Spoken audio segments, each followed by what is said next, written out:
Bom dia a todos, estamos aqui de volta com mais um programa Fala Colunista, aquele lugar que os nossos colunistas têm para falar um pouquinho mais para vocês sobre os textos que eles publicam aqui no Interesse Nacional.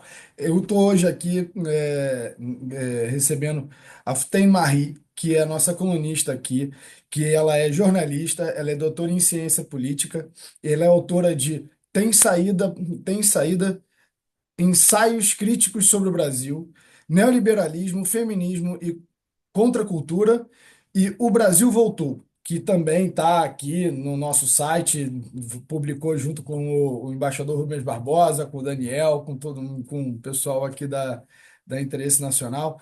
E ela trabalha com foco em gênero, raça, terrorismo, neoconservadorismo e resistência política não institucional. Tudo bom, Fontaine? Tudo bem? Tudo bem, Felipe? Como vai? Tudo certinho. Aí a gente está aqui hoje para falar do seu último texto, que foi sobre o programa novo da Netflix, que ficou super famoso, Adolescência, que é sobre. Na verdade, explica você que é melhor. Você está sabendo tudo disso, eu nem assisti o programa, para te ser sincero. Certo. Bom, na coluna dessa semana eu comento sobre essa minissérie da Netflix chamada Adolescência, que tem sido um fenômeno de audiência em diversos países, é uma das maiores minisséries da Netflix, e ela aborda um crime cometido por um garoto de 13 anos contra uma colega de escola. Né? Esse adolescente, ele foi exposto ao discurso masculinista, isso é abordado na série, isso teria motivado esse menino a cometer esse crime. Então, na coluna eu explico um pouquinho sobre o que é masculinismo e que medidas podem ser adotadas para a gente prevenir que esses casos, como retratado na série, aconteçam na vida real, que eles já acontecem. Não, perfeito. Eu achei super interessante quando eu li o seu texto, me veio várias coisas na cabeça. Uma coisa é o masculinismo, uma coisa, você dá vários exemplos lá e você não quer falar um pouquinho mais sobre isso, porque isso é uma coisa que até eu não conheço tudo que você colocou lá e também queria muito saber. Então, vamos lá, né? O discurso masculinista, basicamente, os adeptos acreditam que os homens estão sendo oprimidos pelas conquistas das mulheres, pelos direitos das mulheres, pelo avanço da presença das mulheres da esfera pública, no mercado de trabalho, e com isso eles sentem que a própria personalidade dos homens tem sido prejudicada, e aí existe uma série de coaches e de programas que vão dar conselhos para os homens de como recuperar essa virilidade que teria sido perdida, né? É uma visão de mundo que divide o mundo entre homens e mulheres com papéis muito definidos, assim, né? E aí ignora diferenças que podem ocorrer na formação de personalidade, mas considera, em linhas gerais, que os homens seriam pessoas mais ligadas à agressividade e que ocupariam a esfera pública, enquanto as mulheres seriam seres mais sensíveis e que pertenceriam à esfera doméstica, né? Então, existe um discurso de uma dominação do masculino sobre o feminino, basicamente na esfera masculinista. Como é que isso se manifesta? De um lado, a gente vai ter alguns canais do YouTube, do Instagram, alguns canais mais visíveis. Vão dar dicas para que homens façam musculação, fiquem mais fortes, de como se vestir, como cuidar da aparência, fazer investimentos financeiros, como ser independente financeiramente, até aí tudo bem. Mas a coisa começa a ficar um pouco complicada quando isso se volta para a relação com as mulheres. Porque como existe essa ideia de superioridade masculina, há uma ideia de que as mulheres seriam todas interesseiras e que para um homem se relacionar com uma mulher, ele precisa ou corresponder a um padrão de beleza ou ter muito dinheiro. E aí as formas de você conseguir se relacionar com uma mulher seria enganando essas mulheres, ou se relacionando com mulheres numa situação de vulnerabilidade, ou até mesmo cometendo crimes, né? Se relacionando com uma pessoa que está bêbada ou que foi propositalmente drogada por alguém. E aí é como as coisas vão ficando perigosas, né? Quando a gente vê que vai se transformando num discurso de ódio. Perfeito. Uma dúvida que eu tive, que a gente nem combinou antes, mas eu queria muito que você me explicasse os, os gêneros, não é gênero, mas os casos específicos que você cita no texto, que são esse incel, red pill e MGTOW. Isso, isso. Só para ter a ideia mesmo. Existem diversos subgrupos dentro dessa machosfera, né? Em inglês eles falam manosphere, que tem os red pills, que eles consideram que eles tomaram aquela pílula vermelha que tem em Matrix e estão vendo Matrix. a realidade, né, do jeito que ela é. Ah, os incels, que são os celibatários involuntários, que são pessoas que não conseguem, consideram que não conseguem se relacionar com mulheres porque ou não têm dinheiro, ou porque não correspondem a este padrão de beleza que atrai a maioria das mulheres. Existem o MGTOW, que é o Men Going Their Own Way, que são homens que preferem ficar sozinhos, então são homens que pregam um discurso de que eles só vão se relacionar com mulheres sexualmente, mas não vão ter relacionamentos, não vão namorar, não vão casar, e outras subdenominações, né? Em comum que eles têm é essa visão de mundo de que homens e mulheres têm papéis diferentes de sociedade, que o papel do homem é um papel dominante. Entendi. Não, eu fiquei super na dúvida, eu não conhecia. E como eu sabia que a gente ia gravar, eu nem fui procurar, queria saber de você mesmo o que isso significa. Você cita uma série de é, casos da internet, né? Inclusive como que as próprias mulheres se posicionam nesse mundo, nessa machosfera, né? Como é que elas se encaixam ali no meio e como é que isso se coloca. Mas então, passando para a questão do próprio programa, como é que aquilo dali se encaixa na nossa sociedade, e, no fim, nas nossas crianças hoje, né? É uma coisa que é muito forte. A internet é algo muito forte. A gente está aqui pela internet. A gente vai publicar esse vídeo pela internet, você vai ver esse vídeo pela internet. Não vai ter outra forma de você ver esse vídeo. Então, você vê pessoas que você não conhece, enfim, tem todo um mundo ali que é super complexo. Você consegue se aprimorar um pouco nisso do que você falou no texto aqui com a gente? É, eu acho que tem alguns exemplos que a gente pode citar da internet. Recentemente, né, dezembro do ano passado, foi descoberto na Alemanha um grupo do Telegram que tinha 70 mil integrantes de países diferentes. Eles trocavam dicas de como dopar mulheres usando Nossa. medicamentos, para cometer violência sexual. E eles, inclusive, fotografavam as vítimas e trocavam fotos, né? Acho que no Brasil, envolvendo adolescentes, a gente tem diversos casos de exposição de vídeos íntimos, de fotos íntimas. Às vezes é um casal de namorados que filma, se filma tendo uma relação e aí termina o namoro, o rapaz vai e compartilha com os colegas como forma de vingança. E a gente já teve vários casos de garotas que chegaram a tirar a própria vida por conta dessa exposição, né? Isso é uma coisa, é um tipo de crime virtual que vem aumentando no Brasil, em diversos países, e que está relacionado a essa ideia mesmo de homens, da superioridade masculina, né? Então você está se vingando de uma mulher que de repente terminou com você, ou de uma garota que não te deu bola. Então, esse discurso de ódio está diretamente relacionado a esses crimes virtuais contra mulheres e contra meninas menores de idade. Perfeito. E é o que é na série, né? Exatamente. tópico da série, né? Enfim, eu não vi, mas pelo que eu entendi, pelo que eu li. E, e como é que a gente trata isso aqui no Brasil?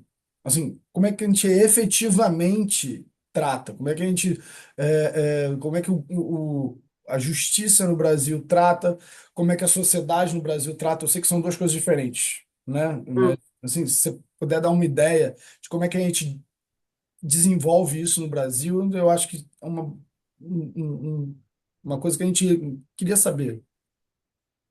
Acho que, assim, como sociedade, as coisas são um pouco complicadas, porque geralmente se parte para a culpabilização da vítima. Então, muitas pessoas reagem dizendo que a culpa é da vítima, que não deveria ter mandado fotos íntimas, ou que não deveria ter se deixado filmar no momento íntimo.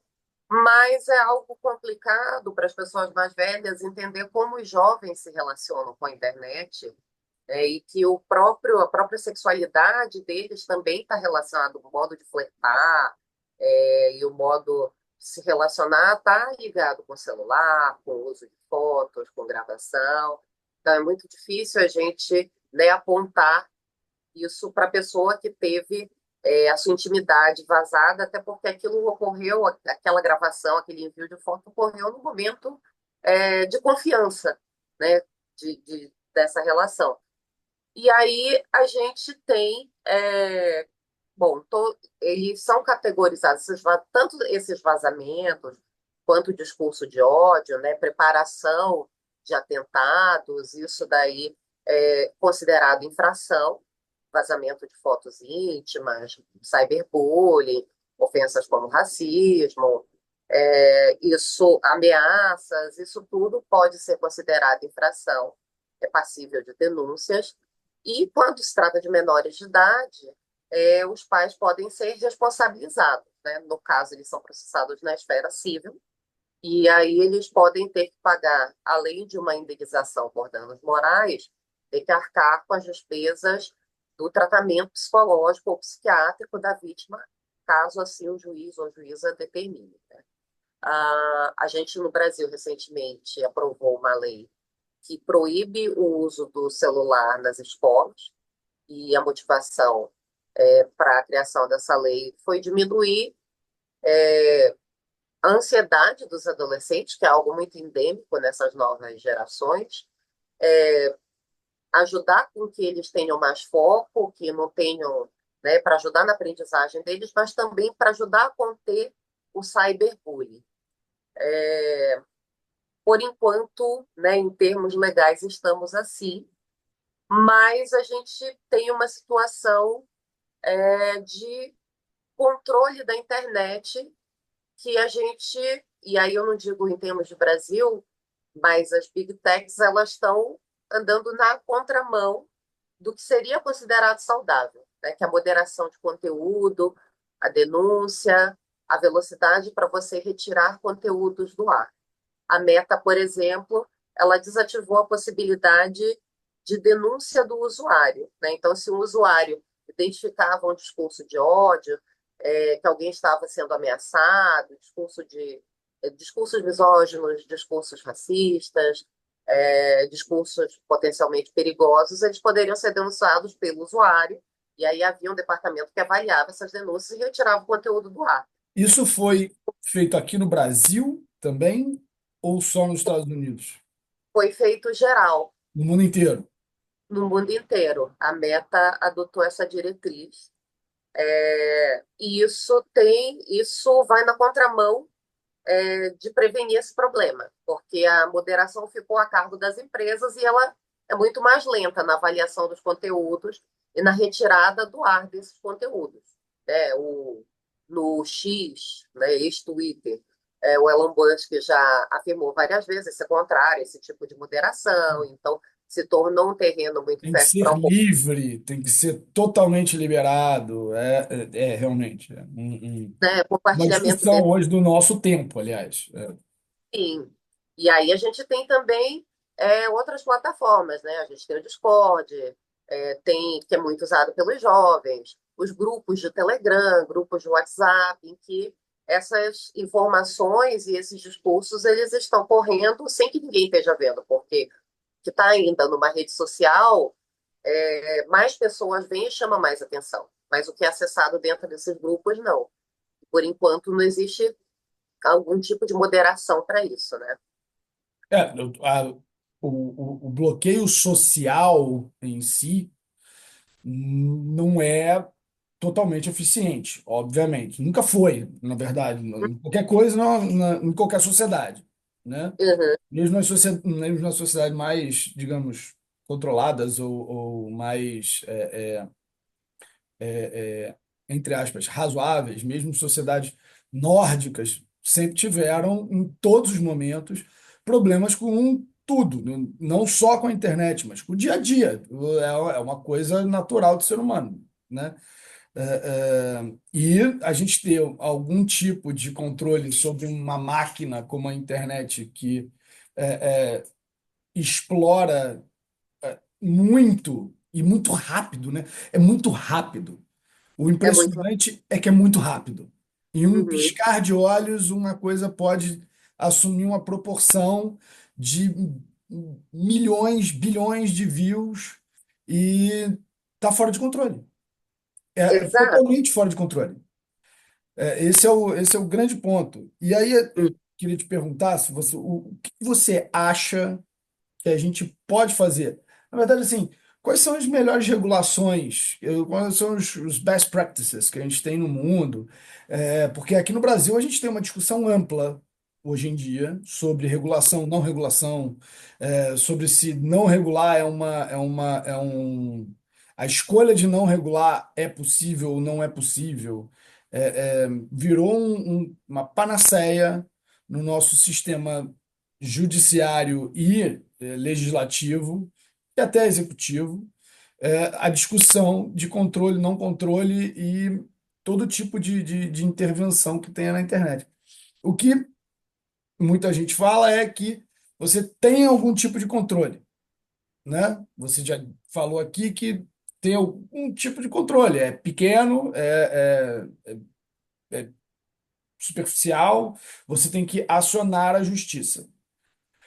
Mas outros lugares têm controle adicional, tem controle ativo sobre isso, Uhum. eu imagino.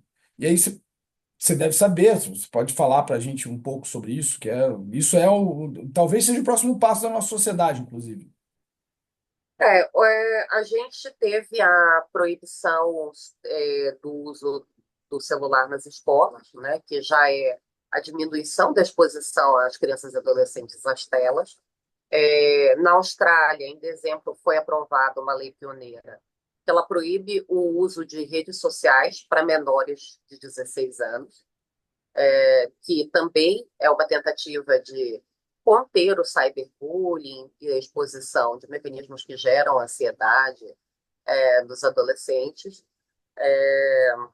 que não se trata, né, de um controle de toda a internet, mas de monitoramento do que os adolescentes estão acessando, porque existem coisas apropriadas para menores de idade e para adultos, né? A gente não está falando de um público adulto, a gente está falando de pessoas que estão em formação ainda e que podem ser muito influenciáveis. Então, além desses mecanismos legais, acho que é importante que haja uma pressão da sociedade civil para que se desenvolvam formas mais eficientes de retirar do ar esses conteúdos que podem estar promovendo bullying, que pode estar promovendo um discurso de ódio, porque hoje é muito difícil tirar, né, uma imagem ou um vídeo que foi publicado numa rede social que está expondo alguém. Então, acho que esse papel da sociedade civil é importante para dialogar com governos, com empresas, para a proteção de crianças e adolescentes. Mas existem também formas, aplicativos voltados para o controle parental, né? Muitas pessoas, quando falam dessa série, quando falam desse assunto, sempre dizem converse com o seu filho, mas à noite, quando o adolescente vai dormir, que está sozinho no quarto com o celular, ninguém tem controle do que esse adolescente pode estar acessando, pode estar sendo exposto.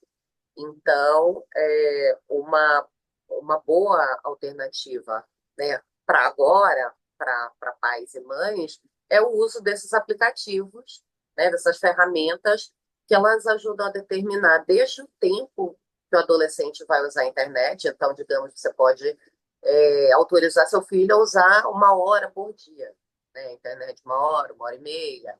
E aí, a partir daquele momento, bloqueia. Você pode escolher que redes sociais, que plataformas seu filho vai poder acessar ou não. Você pode também programar esses aplicativos para que o algoritmo não entregue para ele esses conteúdos perigosos, por palavras-chave, né? Então, dentre esses aplicativos tem, citar alguns, o Bark, NetNanny, Our Pact e o Custódio, né? São 4 aplicativos que funcionam tanto no iOS quanto no Android, que são os programas Principais. mais, né, em celulares e que são formas eficientes, né, de pais e mães tentarem proteger seus filhos e filhas desses conteúdos. Porque, né, de um lado a gente tem esse discurso de ódio que está atingindo, que está fazendo a cabeça dos meninos, mas a gente tem também a questão do bullying, da exposição, que está atingindo meninas, que está atingindo pessoas LGBTs, e aí a gente tem outras consequências, como pessoas tirando a própria vida, desenvolvendo transtornos psiquiátricos graves. Então, né, existem. Acho que antes da gente pensar, não temos o que fazer, este é um sintoma dos nossos tempos, a gente pensar que se a sociedade foi capaz de criar essas ferramentas ela para entregar informação, ela também é capaz de criar ferramentas de moderação do conteúdo que adolescentes vão poder acessar ou não. É. Eu acho interessante que no passado a gente discutia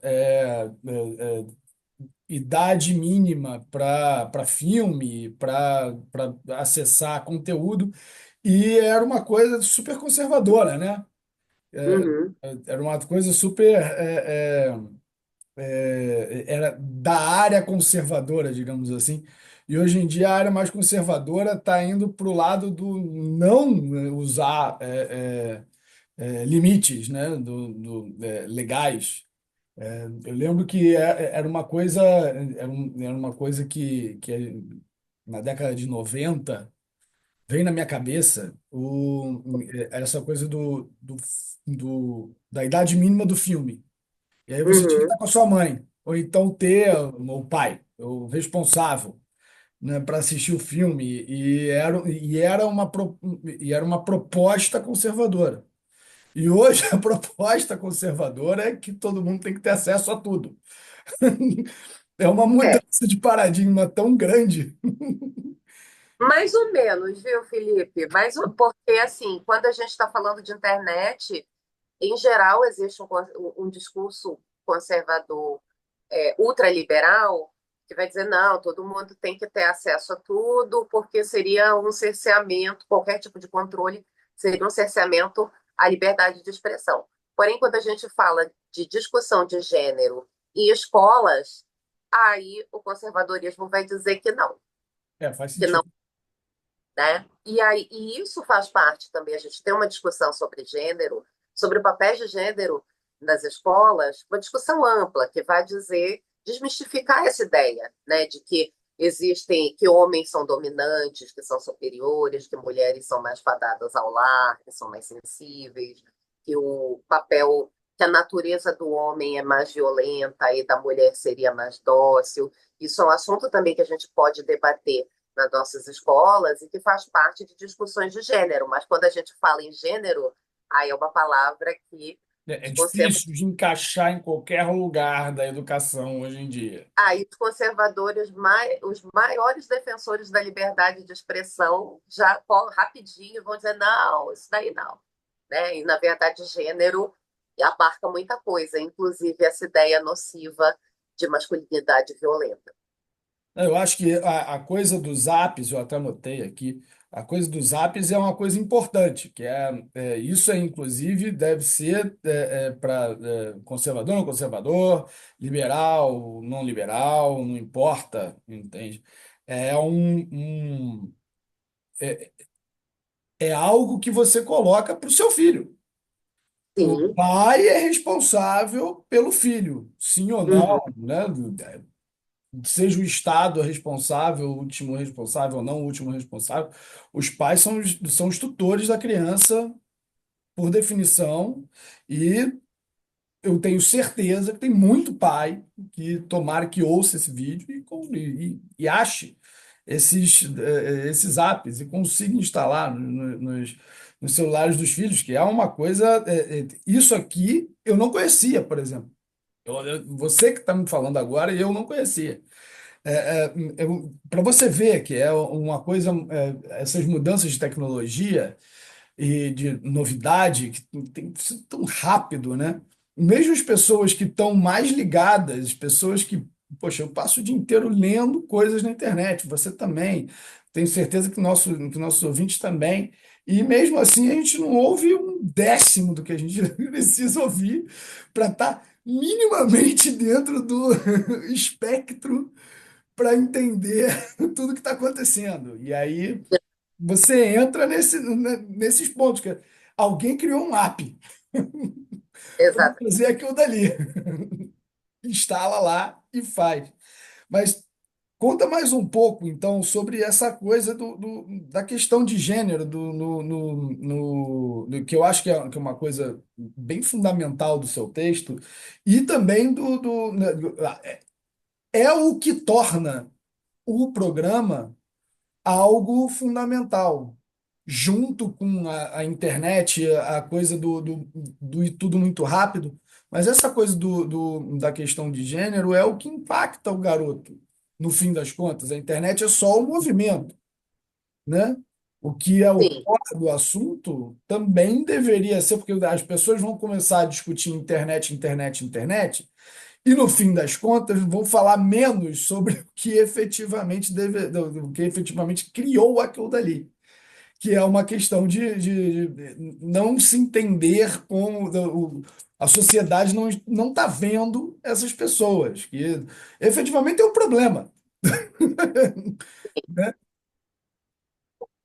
bem, então vamos lá para questões de gênero, né? Acho que é importante a gente, com certeza não está só na internet, né? Eram problemas que já existiam antes da criação da internet, antes da criação desses fóruns.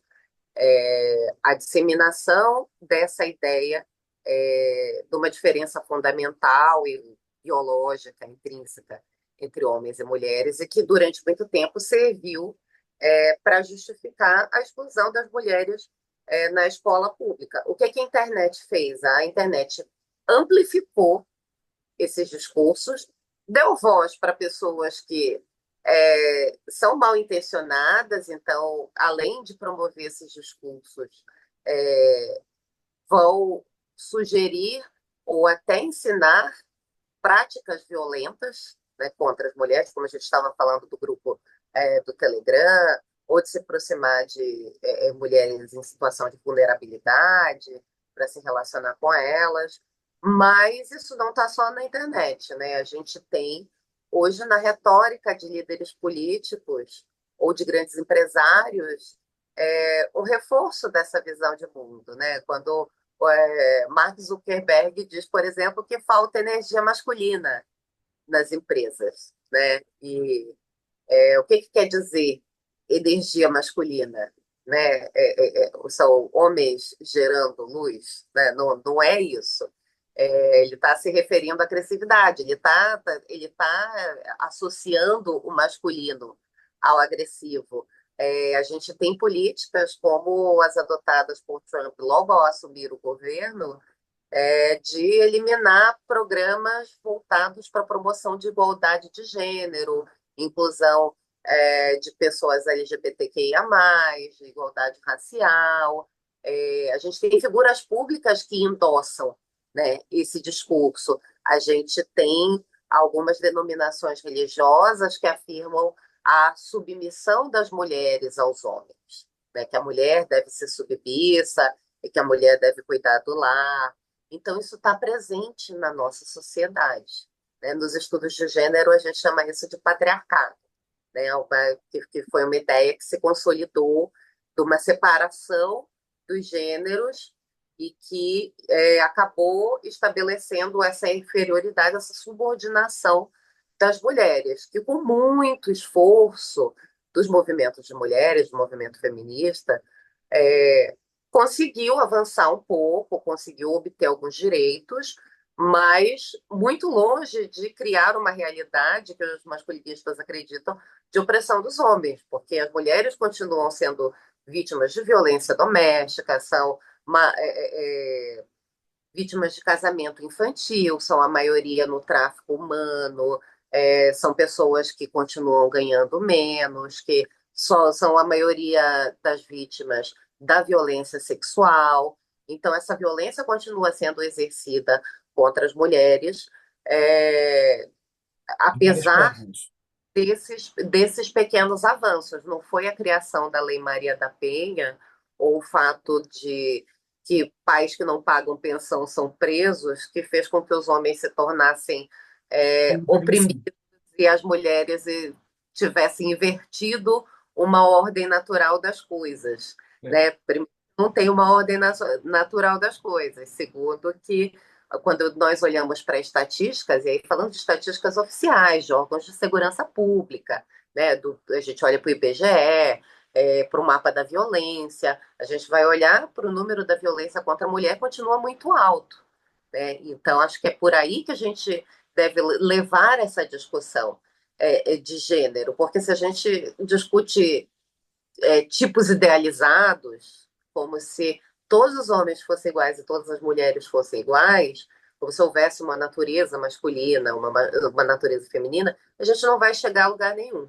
Né? Se a gente quer conviver numa sociedade plural e harmônica, nós precisamos considerar que as pessoas são diferentes, mas que existe um grupo de pessoas que sofre mais violências ainda, né? E É. que os movimentos são justamente para que essas violências e essas desigualdades deixem de existir, não para oprimir outras pessoas.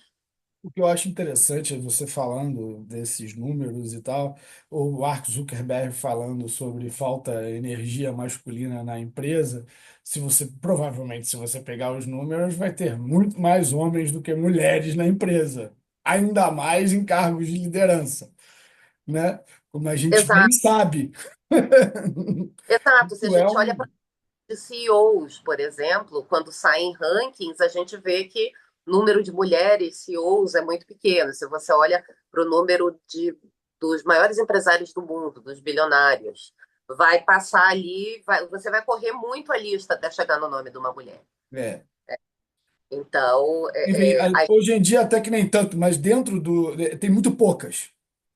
a esfera pública e o mercado de trabalho continuam sendo regulados majoritariamente por homens, são decisões tomadas majoritariamente por homens. E na nossa sociedade, aliás, eu acho que na maioria das sociedades hoje no mundo, né, a mulher não está presente nos cargos, não só nos cargos de liderança, como nos cargos de decisão, que são diferentes dos cargos de liderança. Exato. Na política, da grande maioria dos países, e mesmo os países mais inclusivos, tá? Uhum. Mesmo países europeus com renda alta, inclusão, todos os direitos sociais muito claros, você vai encontrar uma diferença relativamente grande do número de mulheres dentro do parlamento ou em posições de tomada de decisão do que do que de homens.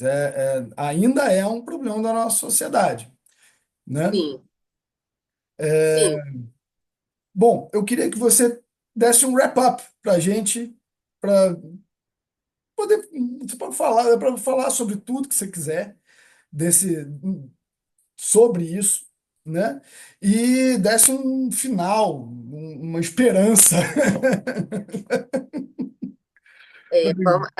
Eu não sei se eu vou conseguir, mas eu acho. Não, a esperança é que eu acho assim, que tudo que existe no mundo foi criado pelas pessoas, então as pessoas podem desfazer o que foi criado.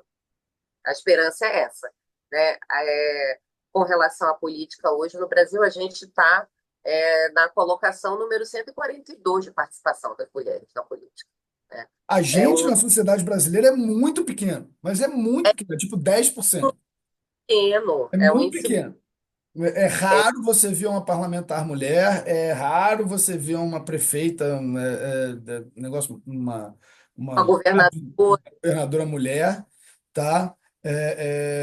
Mas mesmo os outros lugares do mundo, assim, eu conheço casos como a Bolívia, que tem lá 50% de participação, sim, tá? Mas assim, são raríssimos.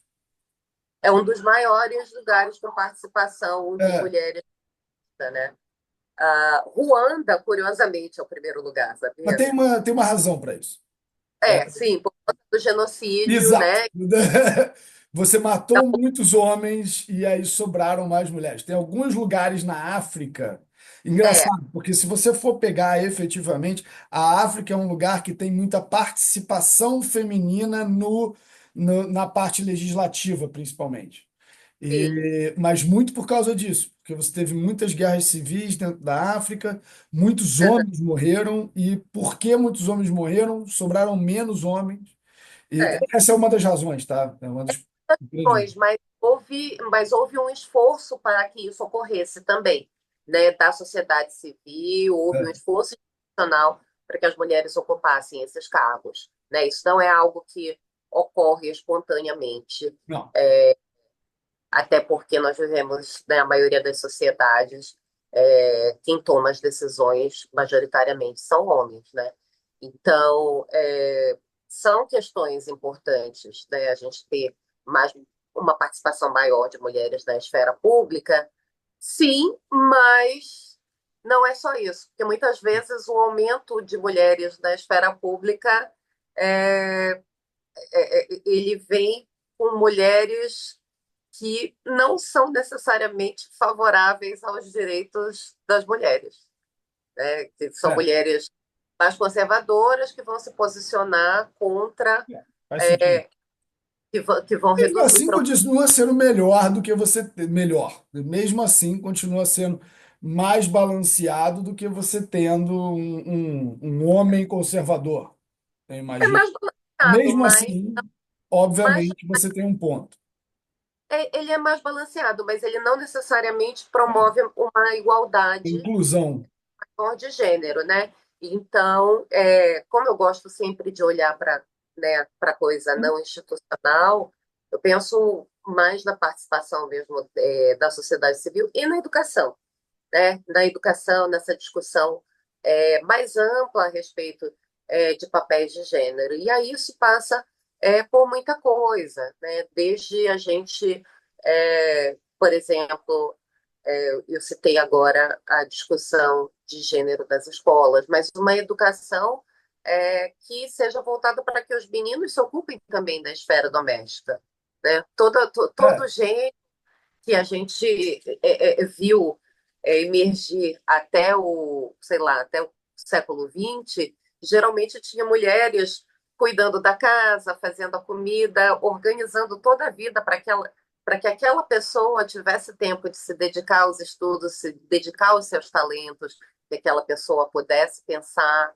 né? Então a gente precisa dividir mais a vida, e isso eu acho que não tem lei que consiga resolver, ou participação no legislativo. Isso é uma coisa mesmo de tomada de consciência e é algo da sociedade civil, da gente chamar para a responsabilidade. Mas, lógico, a imprensa tem o seu papel nisso, né? A educação tem o seu papel nisso, né? Quando o político se refere ao trabalhador e à dona de casa, parece que só homens trabalham e mulheres não. Geralmente, a dona de casa também tem um emprego, porque raras pessoas hoje em dia podem se dar ao luxo de só ser só dona de um casa, trabalha, os dois têm que só ter trabalhar, a mulher um tem jornada emprego. dupla.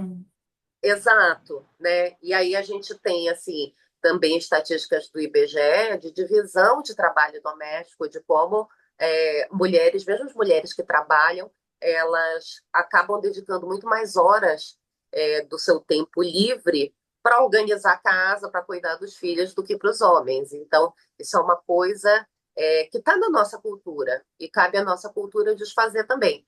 Então, é uma coisa muito ampla, que dá trabalho, mas que eu acredito que pode ser feita, porque o mundo ele não começou do jeito que está. Eu vejo algumas pessoas dizendo assim: ai, desde que o mundo é mundo, o mundo é assim, só que desde que o mundo é mundo, existe a Pangeia. Então, se as placas tectônicas se movimentaram, eu acho que a gente é perfeitamente capaz de se movimentar também. Perfeito. Muito obrigado por estar aqui com a gente. Aí eu te espero você de novo quando você quiser, tá? Qualquer momento que você mandar um texto, que você quiser voltar aqui, fala colunista, a gente quer ouvir vocês, a gente quer ouvir você e sobre esses textos que são super interessantes. Eu aqui eu tô crescendo tanto, tô cravando, né, já o quê? Terceira pessoa que vem aqui falar comigo, eu falo, nossa, coisas maravilhosas que eu aprendo aqui. Muito obrigado pela participação.